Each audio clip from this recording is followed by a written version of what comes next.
बस हो गया। राज भाई के घर पे दारू पीना सिगरेट पीना शादी के बाद बंद होने वाला। इससे चाचा को तकलीफ होगी, इसलिए चाचा को पहले जैसे सुविधा नहीं मिलेगी। एक दरवाजा बंद होने से दूसरा दरवाजा खुल जाता है, तो कृपा करके आप चाचा के पीछे ना पड़े तो अच्छा है। मेरा कोटा कुन्नूर जाऊं तो अभी भी है, हमेशा रहेगा। कुछ भी बोलो, सेजल को मानना पड़ेगा। राज सर की सारी बुरी आदतें खत्म हो गई। ऐसा नहीं है दीदी, लोगों को वश में करने के लिए नर्स का इंजेक्शन ही काफी है। मैं सही कह रही हूँ ना? अरे तुम लोग अपने पति को वश में करने के लिए कुछ भी नहीं जानते। आप लोगों के पति को मूत्र विसर्जन करने के लिए भी आपके इजाजत की जरूरत है ना? कितना गुलाम बना कर रखा हुआ है अपने पतियों को। अरे कोई नहीं हंसा तो मैं हंसता हूँ। अच्छा ये तो बताइए, शादी को पूरे 1 साल हो गए, अभी तक बच्चा नहीं है। लोग तो शादी के बाद तुरंत ही बच्चा कर लेते हैं। ये तो कम उम्र वाले करते हैं। अभी आप लोग यहाँ रहोगे तो जरूर बच्चा होगा, मैं कहती हूँ। बच्चा नहीं है, इस बात को ज्यादा जोर देने की जरूरत नहीं है। अभी ये लोग यहाँ पर है ना, यहाँ रहकर आराम से खाएंगे सोएंगे, खाएंगे सोएंगे खाएंगे। इनके झगड़े अपने आप मिट जाएंगे। ये आप लोगों पर लागू नहीं होता, ये नए शादीशुदा लोगों के लिए है। दुनिया का जो नियम है मैं बोल रहा था। दीदी इसे खा लो और उस बहन को भी दे दो। ये मेरा पुराना फोटो है।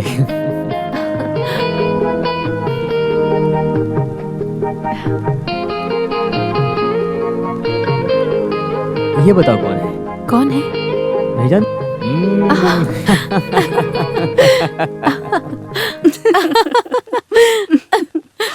दीदी आपने सही कहा, मुझे बहुत अच्छा लगा। उसे देखकर आपको पता चल गया कि वो बच्चा पैदा नहीं कर सकती है। उसका गर्भ का थैली होगा तो ही बच्चा होगा ना। वो अपने गर्भ के थैली को निकालकर ही इनसे शादी की है। सही कह रही हो। हमारे राजशेखर भाई ने किसी तरह से अगर शादी भी की तो वो तो किसी काम की नहीं है। वो नर्स है, ये तो हम लोग जान गए, इसलिए वो वैसे ही होगी ना। तुम रो मत, इनकी बात को अनसुना करो। ये लोग ऐसे ही हैं। हम यहाँ नहीं रहेंगे, हम कल ही कुन्नूर चलते हैं।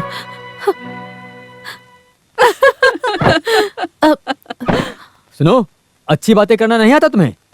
मुझे तुम लोगों को पहले ही डांटना चाहिए था।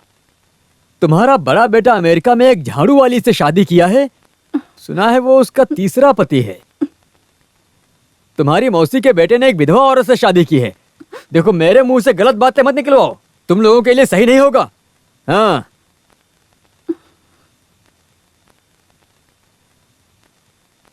सावित्री और रुक्मिणी रो रही थी बेटा, तुमने उन्हें कुछ कह दिया क्या?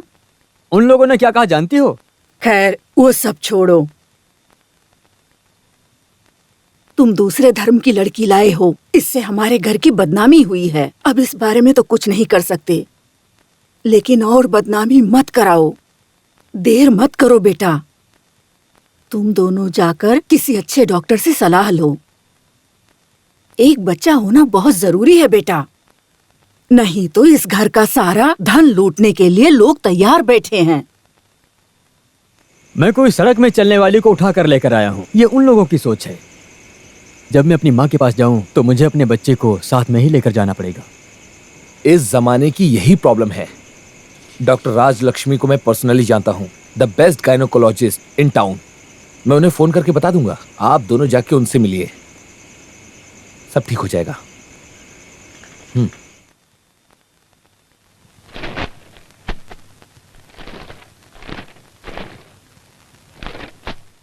आप दोनों नॉर्मल हैं। ये रेयर केस है। नॉर्मल कपल में भी ऐसी दिक्कतें आती हैं। कुछ लोगों को बच्चे देर से भी होते हैं। ऐसे बहुत सारे केसेस हुए हैं। आप लोग ईश्वर से प्रार्थना कीजिए, थोड़ा धैर्य रखिए। वैसे तो आजकल बहुत सारे इनह्यूमन रास्ते हैं। कुछ औरतों को एबॉर्शन के बाद भी बच्चे आसानी से हो जाते हैं। मैंने बहुत लोगों को देखा है, लेकिन शेजल की ऐसी कोई हिस्ट्री नहीं है। एनीवे, मैं थोड़ी दवाइयाँ लिख कर देती हूँ आपको, उसी समय से लेना। देन लेटर वेट एंड सी।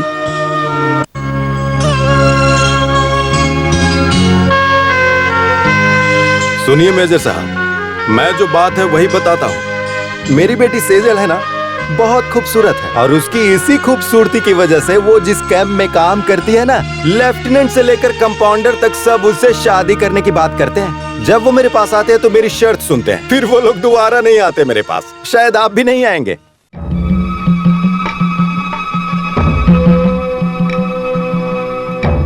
बहुत जगह में घूमकर इस्तेमाल किए हुए पुराने माल को आपने अपना लिया, ये मैं कहना चाहता हूँ आपसे।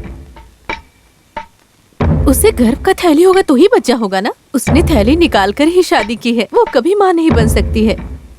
बेटा, तुमने दूसरे धर्म की लड़की से शादी की है, इससे हमारी बहुत बदनामी हुई है। मेरी बात मानो बेटा, और बदनामी मत करवाना।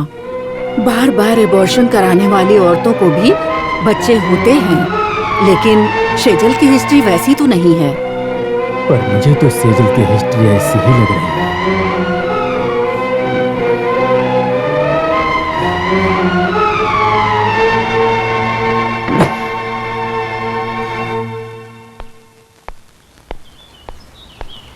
गुड इवनिंग मेजर साहब। हाँ, गुड इवनिंग। क्या हुआ? एक छोटी सी प्रॉब्लम थी, ठीक कर दिया।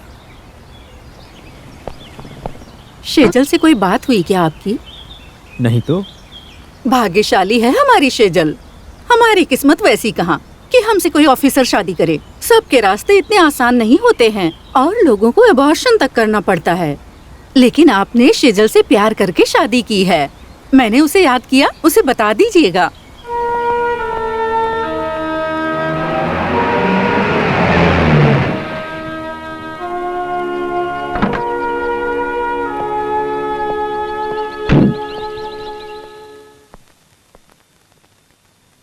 सुनिए जी, ये हमारे पिताजी के क्लोज फ्रेंड हैं। I am Maddy D'Cruz. Hello. मैं यहीं पास से हूँ। हम अम्बाला कैंप में रहते वक्त बहुत ही करीब आ गए। हर रोज मैं और फर्नांडिस साथ में ही रहते थे। हम दोनों अक्सर ही मिलते थे। मैं फर्नांडिस से मिलने गया था, तब पता चला उसकी शादी हो गई। You are welcome, please take your seat. नहीं, मैं आपको परेशान नहीं करना चाहता। अभी मैं जयपुर कैंप में हूँ, मुझे जल्दी जाना है। मैं चलता हूँ। सी यू अगेन।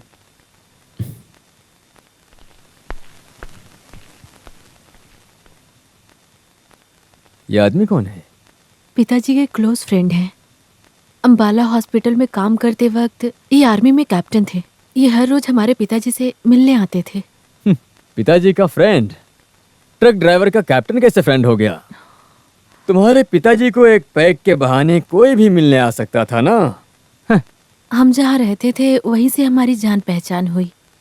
मैंने उनके रैंक को नहीं देखा और हमारी दोस्ती हो गई। ओहो, मतलब ये बहुत पुरानी दोस्ती है। दोस्ती को रिन्यू करने आया होगा। सुनो, मेरी बात ध्यान से सुनो। इस तरह पुराने कैंप के दोस्त ने कहकर कोई मेरे घर पर आए, ये मुझे बिल्कुल भी अच्छा नहीं लगता, समझे तुम?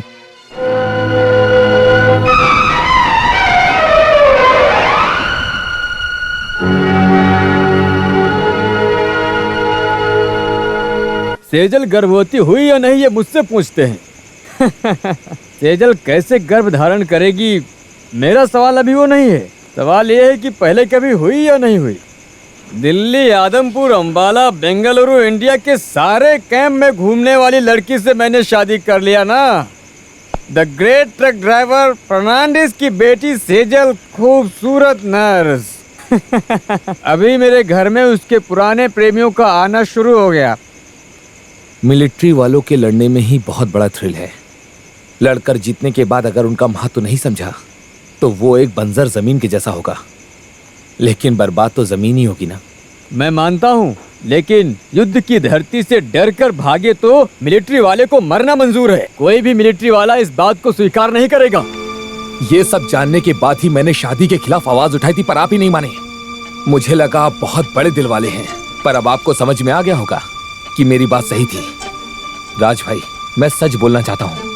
सेजल का जहाँ जन्म हुआ बेशक वो गंदी जगह हो सकती है, but she is a perfect women, respectable women. इन लड़कियों के गुण के बारे में मुझे मत समझाओ तू। मैंने 100 से ज्यादा लड़कियों से दोस्ती की है, पर तुमने नहीं की। आपकी यही कंफ्यूजन है कि आपके पास्ट में जो भी लड़कियां थी हमेशा आप उनके बारे में ही सोचते रहते हैं, पर पवित्र लड़कियां आज भी इस दुनिया में हैं और सेजल उनमें से एक है। Sorry, I don't believe in this. जो भी हो, मुझे शादी करनी ही नहीं चाहिए थी। मुझे तो अब समझ में आ रहा है। उसे चारों तरफ से ट्रैप करना चाहिए। Will you please stop it? अगर मैं यहाँ रहूंगा तो हो सकता है आपको कुछ कह दूंगा। Good night. हाँ, गुड नाइट। सेजल के बारे में बोला तो सनी जा रहा है, जिगरी दोस्ती है। सुनो पांडे। जी साहब।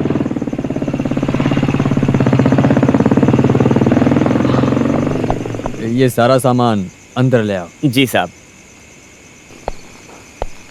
ये आदमी उस बेचारी लड़की की जिंदगी बर्बाद कर ही देगा।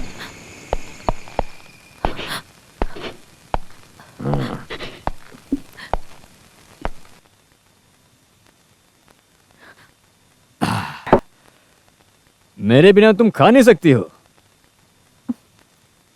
ए, देखो झूठा नाटक करना बंद करो तुम। मुझे सच सच बताना कि तुमने अभी तक कितने अबॉर्शन किए हैं, इसीलिए तुम गर्भवती नहीं हो पाई। मैंने कोई गलती नहीं की। गलती की बात होती तो मैं माफ कर देता, पर यह तो तुमने जानबूझकर किया है। लेकिन तुम मुझे बच्चा नहीं दे सकती हो ना, इसलिए तुम्हारी कोई जरूरत नहीं।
देखो, मैं बहुत बड़ी गलती कर बैठा हूं।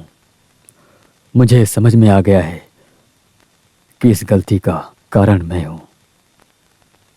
मुझसे बहुत बड़ी गलती हो गई। अगर मैं ये गलती सुधार नहीं सकता तो इससे मैंने तुम्हें धोखा दिया है ऐसा लगेगा मुझे। मैं खुलकर बोल रहा हूं, ऐसी गलती अब कभी नहीं होगी। तुम्हें पाने के लिए मुझे बहुत पैसे खर्च करने पड़े, मुझे बहुत कुछ सहना पड़ा। कोई बात नहीं, अब मुझे तुम्हें छोड़ने के लिए मुझे कितना भी नुकसान क्यों ना उठाना पड़े, मैं अब पूरा खर्चा देने के लिए तैयार हूं। मुझे बताओ, मैं वो सब भरने के लिए पूरी तरह से तैयार हूं।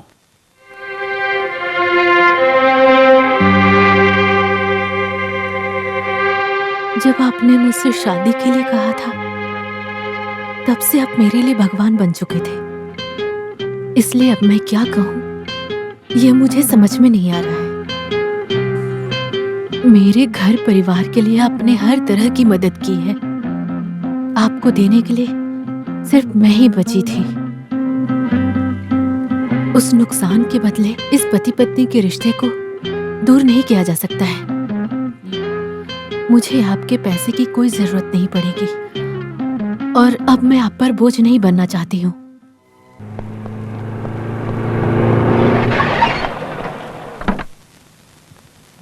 साहब, अभी चाचा का फोन आया था।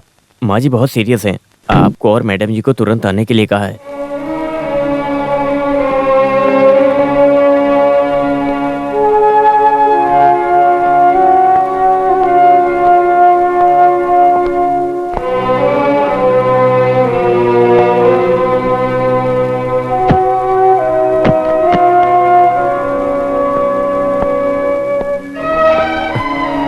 कमांडिंग ऑफिसर को फोन करके बताना ये लीव एप्लीकेशन पहुंचा दो। Yes sir.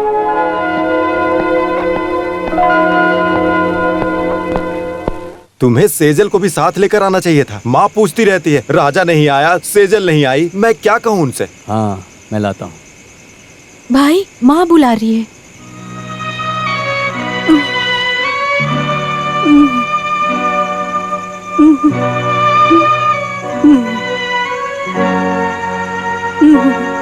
सेजल को देखना चाहती हूँ। पता नहीं मैं बचूंगी कि नहीं बचूंगी। ये खानदानी चाबी है। लॉकर में पुराने सारे जेवर रखे हुए हैं। अब वही इसकी मालकिन है। शुरू में तो वो मुझे पसंद नहीं थी, लेकिन अब वो मेरे मन में बस गई है बेटा। अब मैं उसे अपनी बहू रानी मानती हूँ, तुम उसे परेशान मत करना। वो इस घर की लक्ष्मी है, उसे खुश रखना। सुनो बेटा, वो बहुत अच्छी है। मेरा आशीर्वाद हमेशा तुम दोनों के साथ रहेगा बेटा।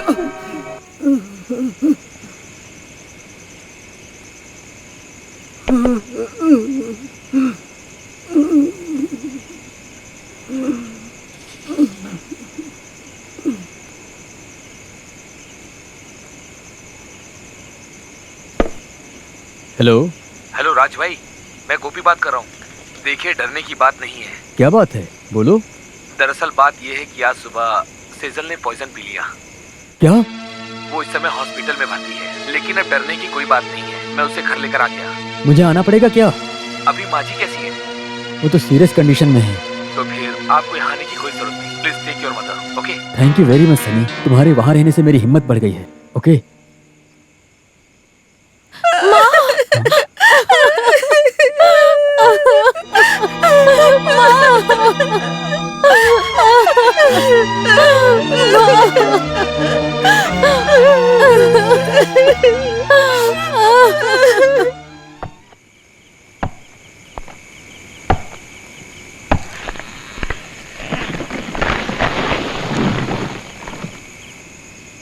सनी को बुलाना पड़ेगा माँ का अंतिम क्रियाक्रम करने के लिए। सेजल के बिना कैसे? सेजल नहीं आ सकती, उसकी तबीयत खराब है।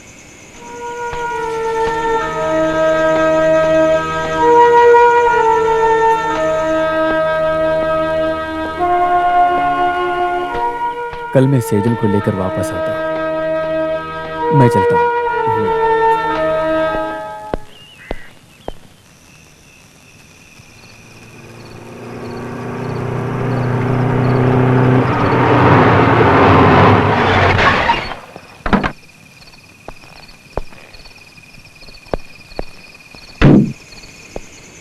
सेजल कहाँ है? मेम साहब बेडरूम में है। साहब के जाने के बाद मेम साहब बेडरूम में जाकर उन्होंने अंदर से दरवाजा बंद कर लिया। मैंने कई बार बुलाया लेकिन दरवाजा नहीं खुला। उसी वक्त सनी जी भी आ गए। कई बार कोशिश किया, मेम साहब ने दरवाजा नहीं खोला। शक हुआ तो दरवाजा तोड़ा। मेम साहब बेहोश थी तो सनी साहब उनको हॉस्पिटल लेकर गए और उन्होंने उनको बचा लिया। अभी वो ठीक है। दारू, सोडा और ग्लास लाओ। जी साहब।